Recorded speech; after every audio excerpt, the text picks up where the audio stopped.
There is an oil the ancient world depended on that the modern world has almost completely forgotten. You won't find it featured on the shelves of your local pharmacy. You won't see it recommended on the morning news beside your fish oil capsules and your multivitamins. And yet, this oil sustained entire civilizations. It was pressed before Solomon built his temple.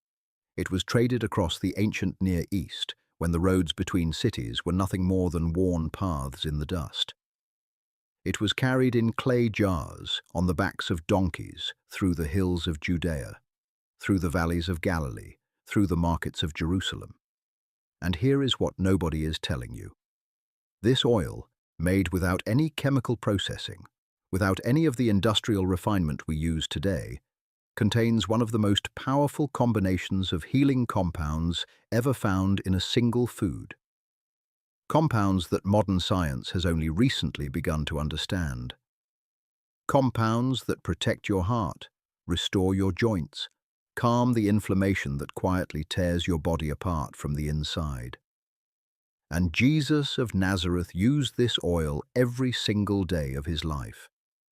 Not as medicine, not as a supplement, as food, as fuel, as something so ordinary, so woven into the fabric of daily life in ancient Israel, that nobody even thought to write down how remarkable it was. It was just life. It was just what you used. But I'm not going to tell you what it is just yet, because first, you need to understand where it came from, why it mattered so deeply, and why the world we live in today lost track of something so essential, so ancient, so quietly powerful. Stay with me. To understand this oil, you have to leave the present behind entirely. You have to walk away from your grocery store, your supplement aisle, your wellness blogs, and your doctor's waiting room. You have to go back, not 50 years, not 100, thousands. Picture the landscape of ancient Israel the way it actually was. Not the cities, not the borders you see on a modern map, but the land itself. The rocky hillsides terraced with olive trees, the wide flat valleys where grain grew in long golden rows, the small stone villages where smoke rose from clay ovens every morning before the sun had fully cleared the eastern hills. In those villages, life was built around a handful of essential things: water from a well, grain from the field, bread from the oven, and oil. Oil was everywhere. Oil was everything. It cooked the food. It lit the lamps that kept darkness out of the home at night. It was rubbed into cracked and tired skin after long days in the fields. It was poured over the heads of kings at the moment of their anointing. It was offered in the temple as a sacred gift to God himself. The word anointed, the very title given to the Messiah, the Christ, it comes from oil. It is soaked in oil, literally and spiritually. You cannot read the Bible without running into oil on almost every single page. But here is the thing most people miss when they picture ancient Israel and its oil. They picture one oil, the famous one, the one that came from the trees on the hillsides. And yes, olive oil was central. We'll come back to that. But there was another oil, one pressed from a different source entirely, one that was just as common in the daily life of the ancient world, especially among the common people. The farmers, the fishermen, the carpenters, the shepherds, the people Jesus spent most of his time with. That oil came from a seed, and that seed was sesame. Now, when most people hear sesame today, they think of the little white seeds sprinkled on a hamburger bun. They think of sesame chicken from the takeout place down the street. They do not think of something sacred. They do not think of something ancient. They certainly do not think of something that could change their health. But the sesame seed and the oil pressed from it have a history so long, so deep, so far-reaching, that it makes almost every other food on your table look newly invented by comparison. Sesame is one of the oldest cultivated plants in human history. Some researchers believe it has been grown intentionally, deliberately, for food and oil, for over 5,000 years. 5,000 years, that is not a typo. Before the Great Pyramids were finished, before the first Olympic Games were held in Greece, before almost anything you learned about in school had happened yet, sesame was already there. The Egyptians used it. The Babylonians pressed it into oil and traded it across Mesopotamia. Ancient Indian texts mention it as a sacred food. And throughout the land of Canaan, throughout the territory that would become ancient Israel, sesame was cultivated, harvested, ground, and pressed into an oil that was as fundamental to daily life as water itself. The people of ancient Israel did not call it a superfood. They did not attach a label to it with a list of scientific benefits. They simply knew. The way people knew things before, they needed a study to confirm what their own bodies were telling them. They knew this oil kept them strong. They knew it kept their skin from cracking in the dry desert wind. They knew it kept the elderly among them moving, working, living longer than they might have expected. And they used it without hesitation, without measuring, without overthinking. They poured it into bread. They drizzled it over roasted grains. They dipped bread into it at the table. They cooked their vegetables and their fish in it over open fires. It was a daily food, not an occasional indulgence, not a seasonal treat, every single day. Now let me tell you what science has found inside that small, ancient golden seed. Because what is in there will stop you cold. Sesame oil contains something called sesamin and sesamolin. These are lignans, a type of plant compound so rare and so powerful that researchers have been studying them intensely for decades now. And what they keep finding is extraordinary. Sesamin, in particular, has been shown to reduce inflammation in the body at a fundamental level. Not mask it, not suppress it chemically the way a pill might, but address the root processes that cause it. The same inflammation that quietly builds for years and then one day announces itself as arthritis, as heart disease, as chronic pain that no doctor can quite explain. Sesame oil also contains vitamin E, not just one form of it, but multiple forms working together, including a rare form called gamma-tocopherol that most modern cooking oils completely lack. Vitamin E is one of the most important antioxidants in the human body. It protects your cells from damage. It guards the walls of your arteries. It keeps your immune system sharp and responsive. And then there is the fat profile. The way the fats in sesame oil are arranged is almost perfectly balanced. A mix of monounsaturated and polyunsaturated fats in ratios that researchers now recognize as deeply beneficial for cardiovascular health. For the kind of heart that keeps beating strong and steady well into old age. The people of ancient Israel did not know any of these words. They did not know what a lignan was. They had never heard of gamma-tocopherol. They could not have told you what polyunsaturated meant if you had asked them. But they knew this oil was good, and they were right. They were profoundly, quietly, beautifully right. Now let me paint a picture for you. It is early morning in the town of Capernaum, on the northern shore of the Sea of Galilee. The sky is still the deep blue that comes just before dawn breaks fully. A fishing boat has just been pulled onto shore after a long night on the water. The men who worked it are tired in the way that only physical work makes you tired, heavy in the limbs, slow in the movements, grateful for solid ground. A fire has already been lit nearby. Not for warmth, the morning is mild, but for cooking. And over that fire, in a simple clay vessel, oil is already heating. Sesame oil pressed just days before from seeds grown in the valley, golden, fragrant, with a smell that is warm and nutty and unmistakably alive. Fish are laid into that oil, simple fish, the kind the Sea of Galilee offered in abundance. And as they cook, the oil does what it has always done. It preserves the moisture, it carries the heat evenly, it adds a depth of flavor that no amount of salt alone could produce. And when the men sit down to eat, when the bread is broken and passed around the circle, that bread has been made with sesame seeds ground into the dough, and beside it, a small bowl of sesame oil for dipping. This is the meal. This is what sustained them.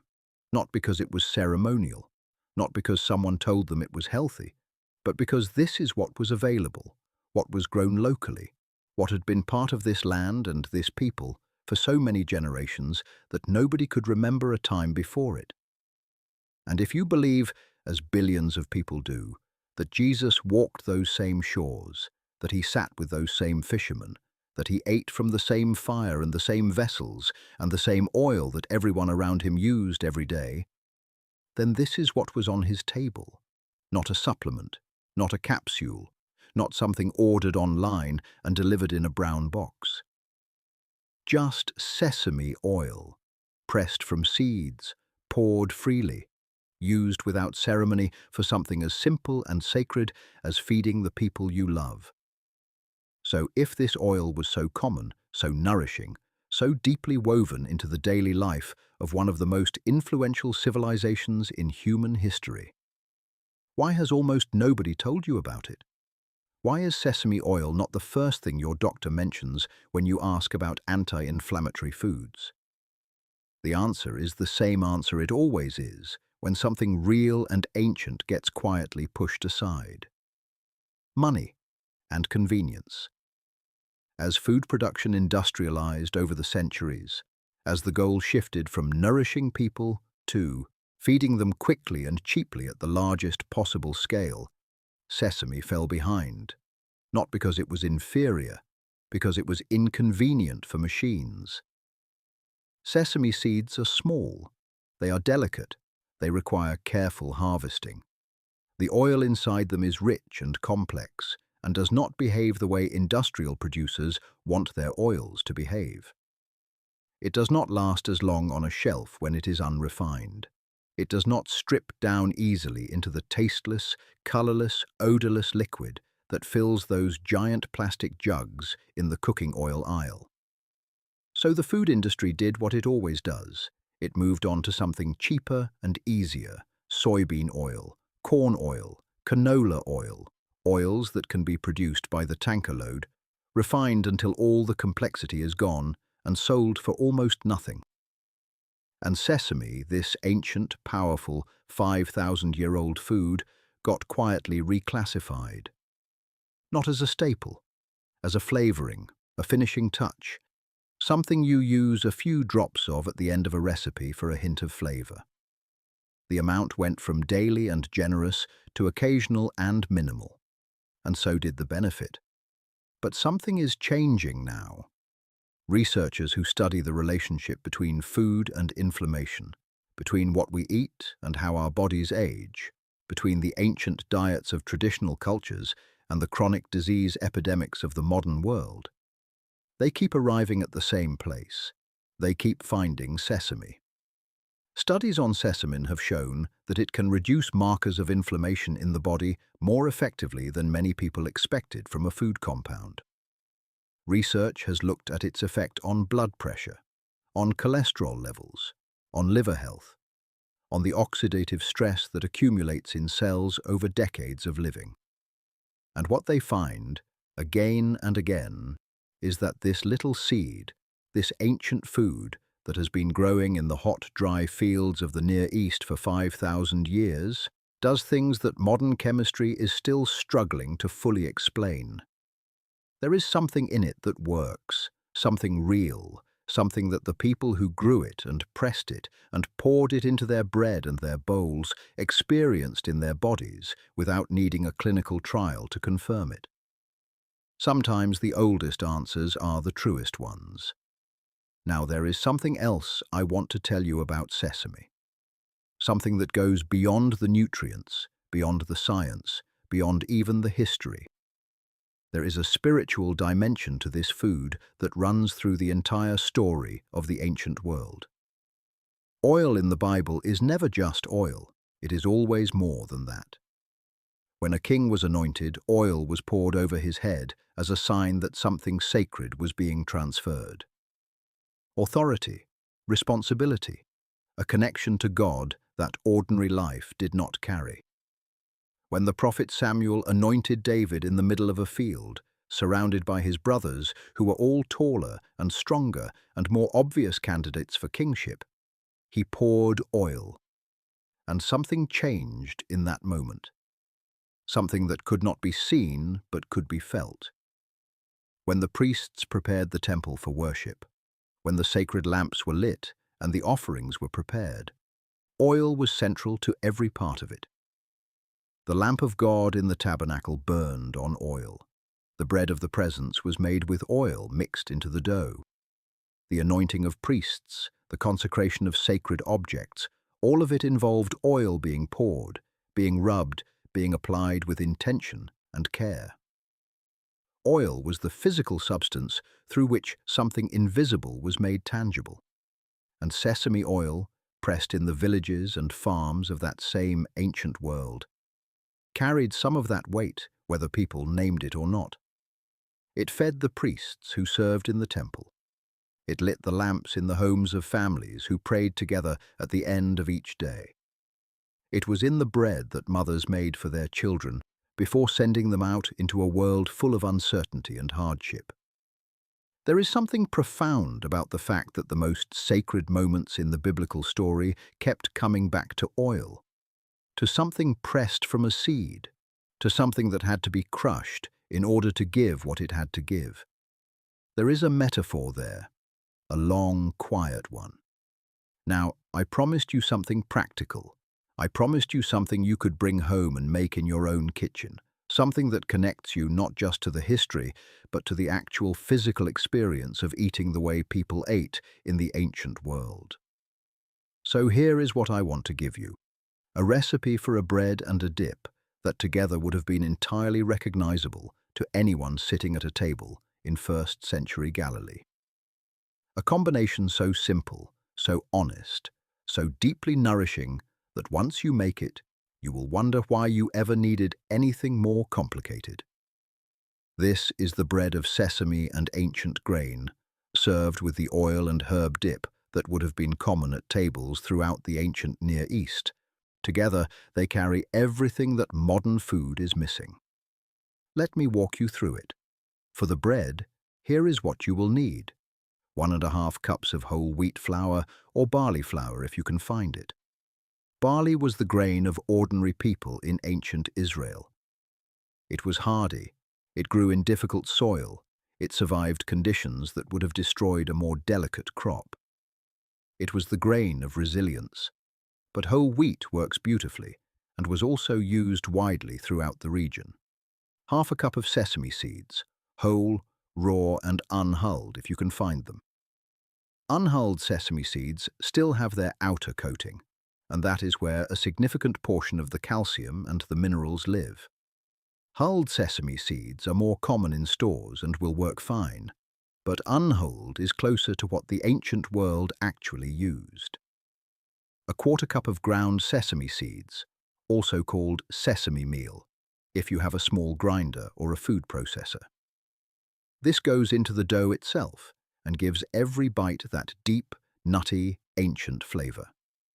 2 tablespoons of sesame oil, the real kind, cold pressed, with that warm golden color and the smell that fills the whole room the moment you open the bottle. This is not the time for a pale, flavorless substitute. Use the real thing. 1 teaspoon of sea salt, just 1. The bread of the ancient world was not heavily seasoned. It let the grain and the seed speak for themselves. 3/4 cup of warm water. Warm enough to feel comfortable on your wrist. Not hot, not cold, just kind and welcoming, the way good things usually are. And optionally, 1 tablespoon of raw honey. Not for sweetness exactly, but for depth.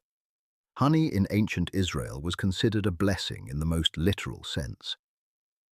The land flowing with milk and honey was the destination, the promise, the reward at the end of a long journey. Here is what you do. Mix the flour, the ground sesame, the whole sesame seeds, and the salt together in a large bowl. Stir them slowly, and you will notice the smell before anything else. Warm, toasty, complex, like something is already waking up.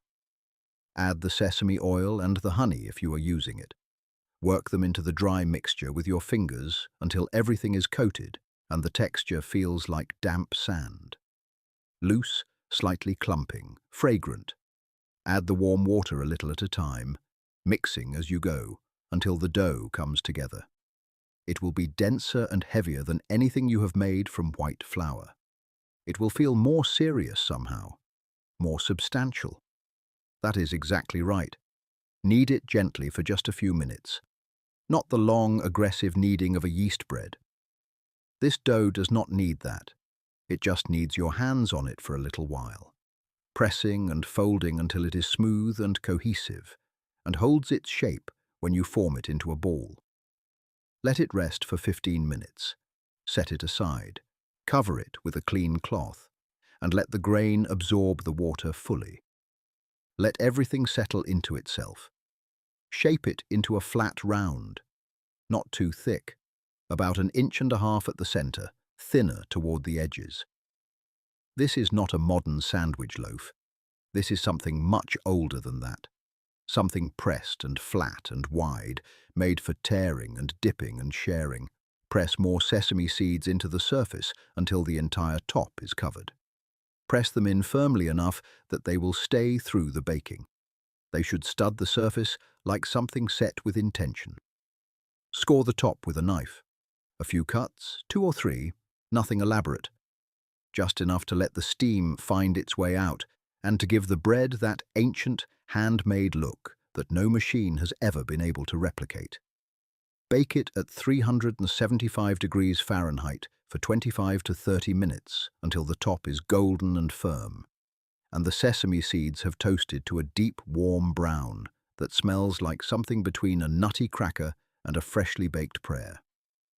When you take it out, let it cool for just a few minutes, just long enough to not burn your hands when you tear the first piece.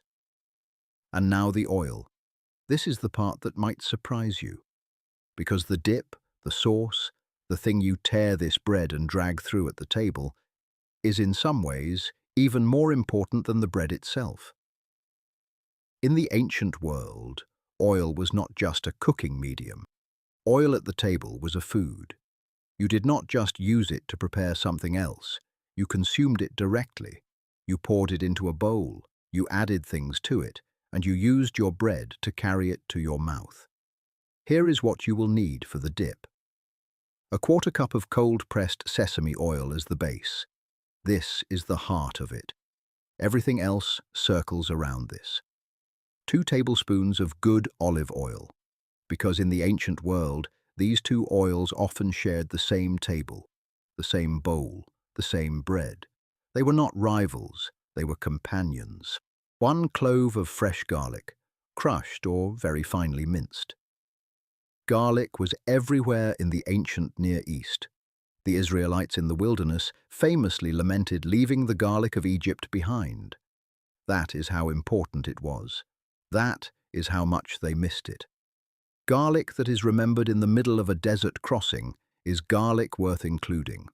A pinch of ground cumin. Cumin was one of the most common spices in ancient Israel. Isaiah mentions it specifically in his writings. It was grown, harvested, and used as freely as we use black pepper today.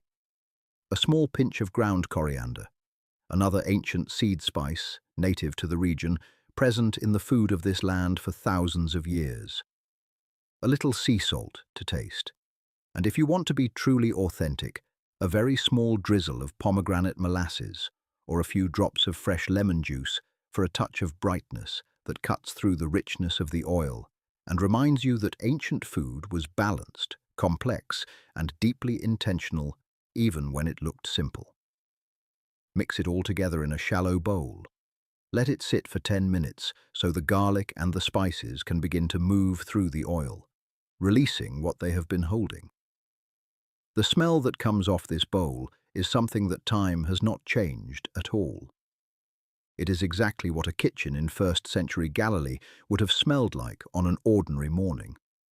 Ordinary in the best possible sense of that word. Set the bread on the table. Set the bowl beside it. Tear the bread with your hands, not with a knife. The ancient world tore bread. It was the gesture. It was the act that said, I am sharing something real with you. I am giving you part of what I have. Drag the torn piece through the oil, through the garlic and the cumin and the deep, warm, golden sesame, and take a bite.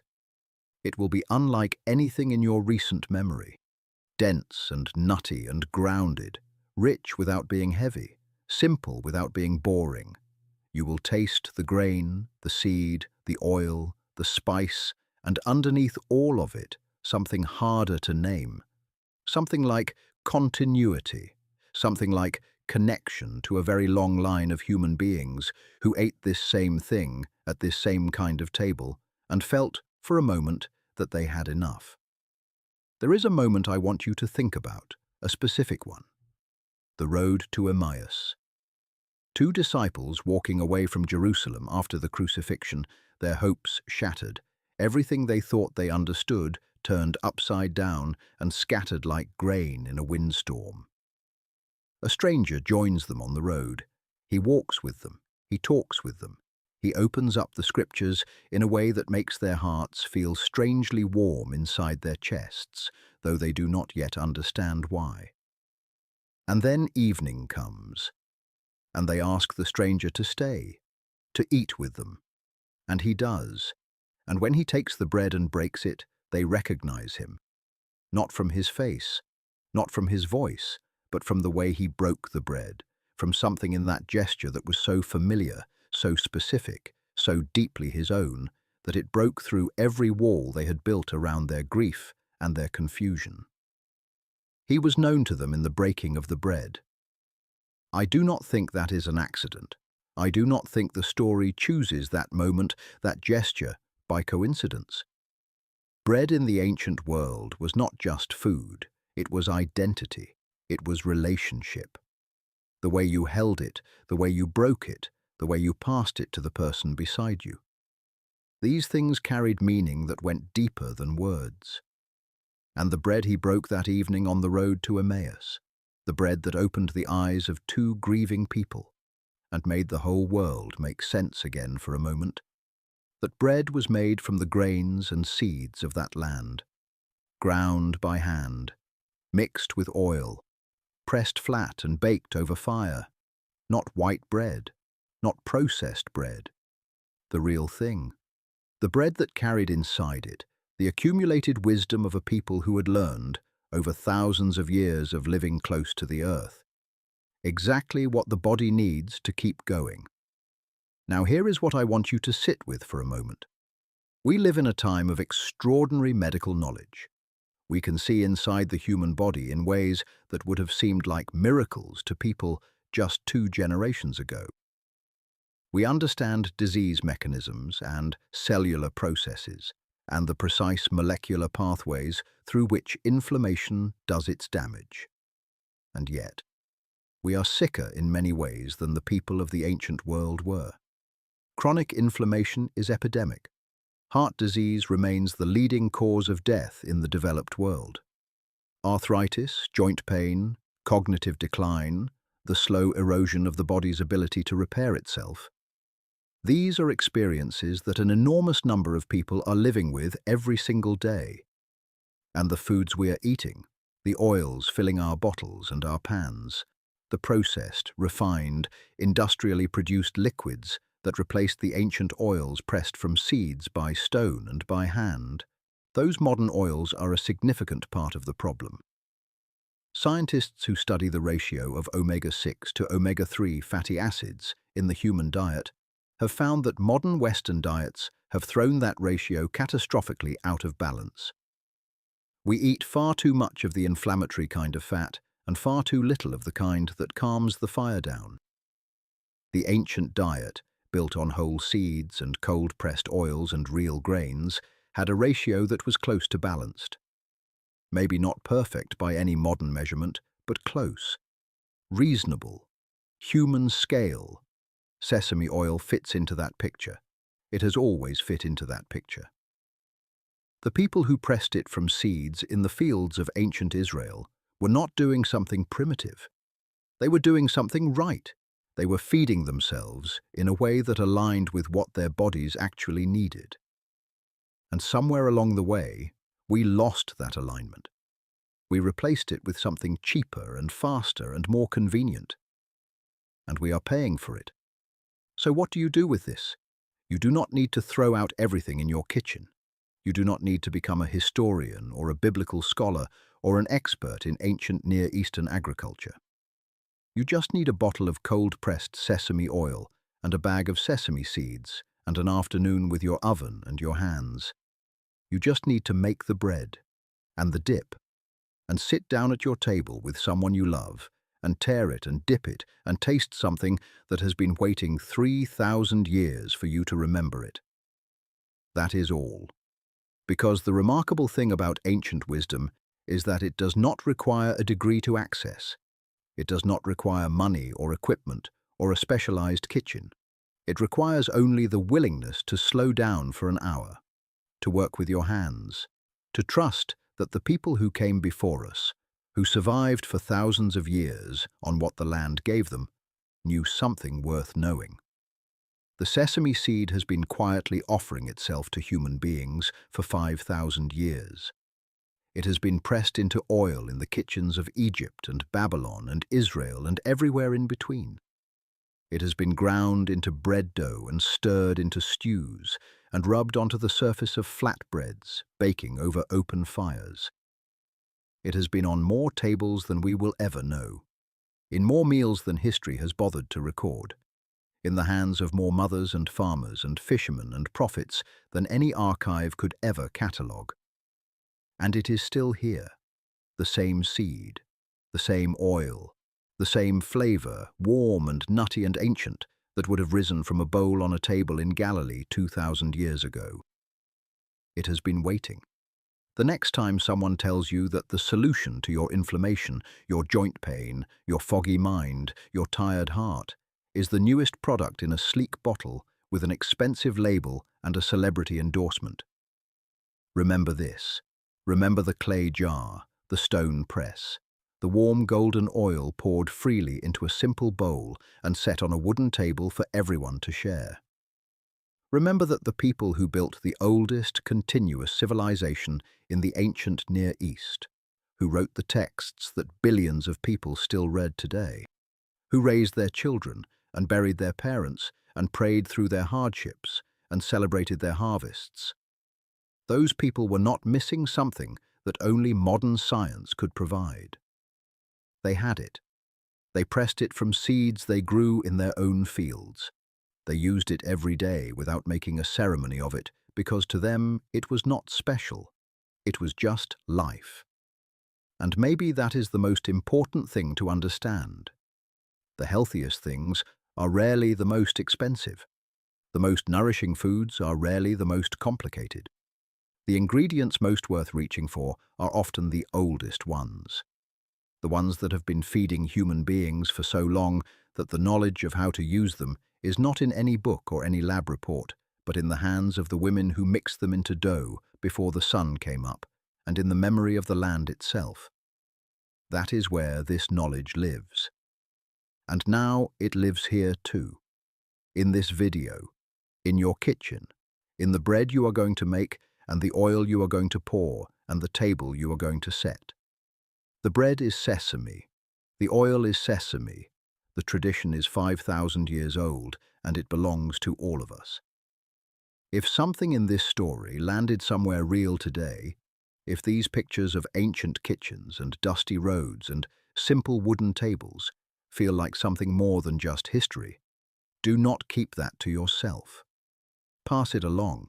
Share it with someone at your table, someone who has been chasing health through every complicated, expensive, modern avenue and has not yet thought to look in the oldest directions. And if you want to keep walking through the Bible like this, through the fields and the kitchens and the overlooked corners that most people walk right past without stopping to notice, then subscribe and ring the bell.